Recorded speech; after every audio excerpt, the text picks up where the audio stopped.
Our objective in this lesson is to analyze intertextuality between two texts by examining a global issue, concept, and stylistic techniques. So once again, what is intertextuality?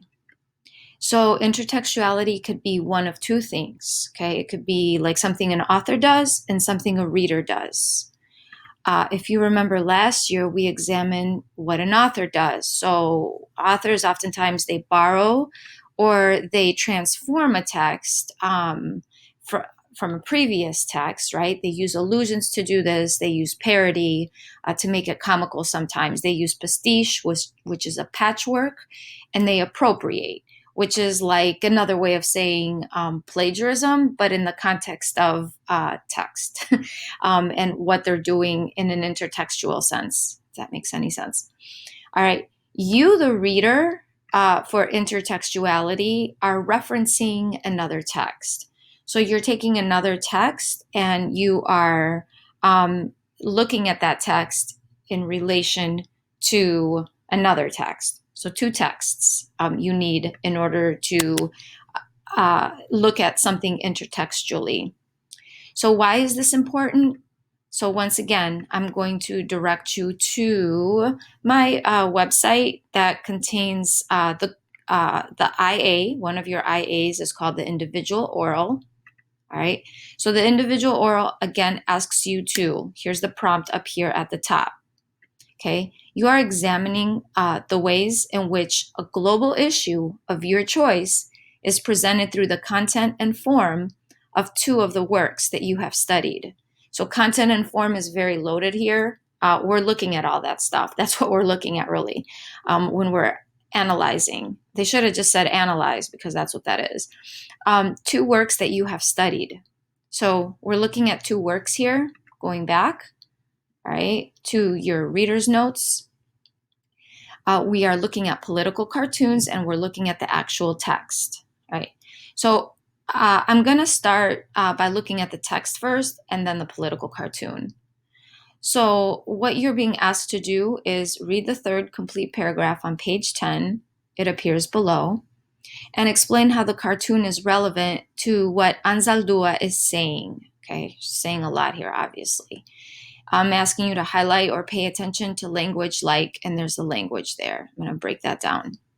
Okay, so again, concepts are identified in blue that I'm going to zero in on. Global issues, green, as you can see, and stylistic techniques in yellow. Just one technique, but then we're going to look at it in a different way with the cartoon too. Okay, so she is, of course, an artist, right? Because she is communicating in this artistic sense.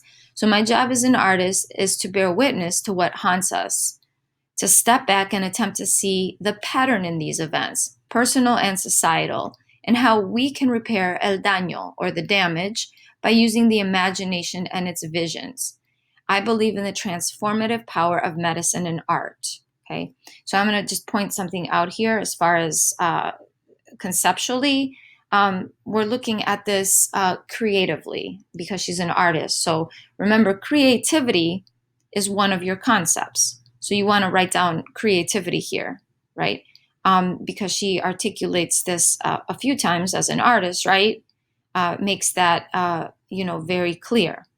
And the visions and the imagination, yeah, we have a little bit of, that's a concept transformation, but it doesn't really it can apply, but let's look at this from an artistic, or again, the concept is creativity.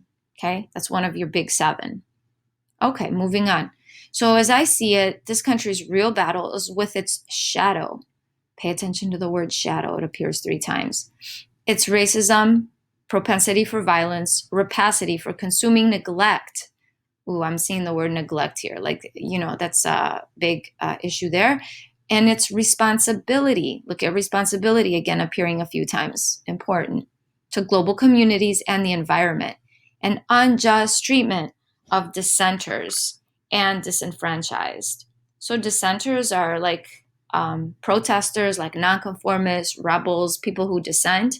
And then disenfranchised are people who are just deprived, even marginalized, to the point of being marginalized. especially people of color. As an artist, I feel compelled to expose the shadow side that the mainstream media and government denies. So there's a lot of layers here of global issues. You just need to kind of focus on one, right? And how it's evident in the two texts. So I'm going to show you how I did that.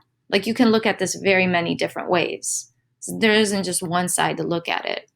To understand our complicity and responsibility, we must look at the shadow. So complicity is another powerful word. So like it can mean like collusion or wrongdoing. Responsibility, important because it appears two times. Whenever a writer repeats something, it's important, right? So focusing your attention on repetition is like key to understanding key or main ideas. Okay, so global issue. I am looking at this and saying, okay, what's the global issue I'm going to focus on as it's related to my other text? And I'm just going to identify it here and then like make it clear in the other text. So there's this idea of, so you can be writing this down for global issue, this idea of the neglect of government. Like governments and media have neglected to address just like social, like she mentions somewhere up here, this personal and societal, like social issues, basically, social justice issues. We got racism, we got violence, right? Neglect. People have been neglected. So that's the global issue that I'm focusing on there. Stylistic techniques. Okay.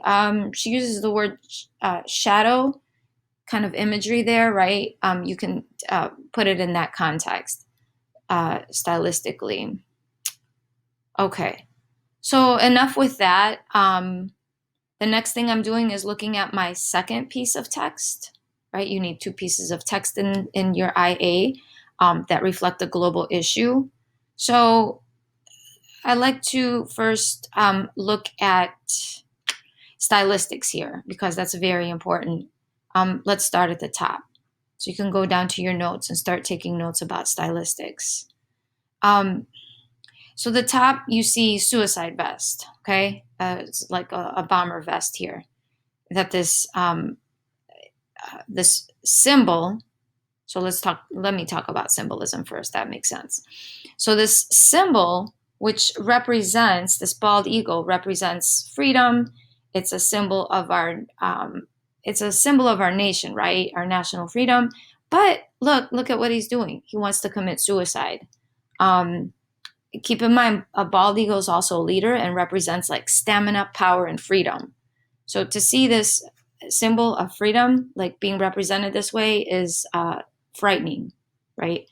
So symbolism there, very powerful. So imagery, shadow, we see the shadow, which suggests darkness that could represent like the failure of the government, for example. Could represent that, could represent a lot of things. Just my opinion. Then we have irony. The irony here is this great beacon of freedom basically wants to commit suicide because of the oppressive nature of society. Like we can't take it anymore. And suicide is the answer. Got on the suicide vest. Okay. Another important thing to consider when you are looking at any kind of text is what is called context. That just simply means background. So if you don't know what was going on, and I had to like refresh my memory too, this was 5 years ago, okay? A good site to go to look at context is Info Please. And you can just search up the date. I just did February 2015, like what was going on at this time that would cause this cartoonist to react. So you have all of this stuff here. You've got Obama's executive action on immigration is blocked. Authority to fight ISIS, February 11th. So all of this stuff is having an impact on this art cartoonist's thinking, right? How he's responding. There's other things in there too that you can look at. Okay. So the next thing, we talked about stylistics. So obviously the concept here is creativity, right? All of this is presented like creatively, obviously, because it is an illustration. The global issue, like I said, from the text, is this neglect of government. And as a result, we have this image of suicide there. Okay. So that's the global issue, like right there. Okay. So that basically summarizes, right, like what you are doing with the two texts. Again, zeroing in to review your attention on style in both texts, because you have to talk about them in 10 minutes during this oral that you will be delivering for your IA, looking conceptually, because the concept is really, it grounds your thinking. But more importantly, because the IA is asking you to look at a global issue, is you're asking yourself, like, what is the global issue here? Okay. And that concludes today's lesson on intertextuality.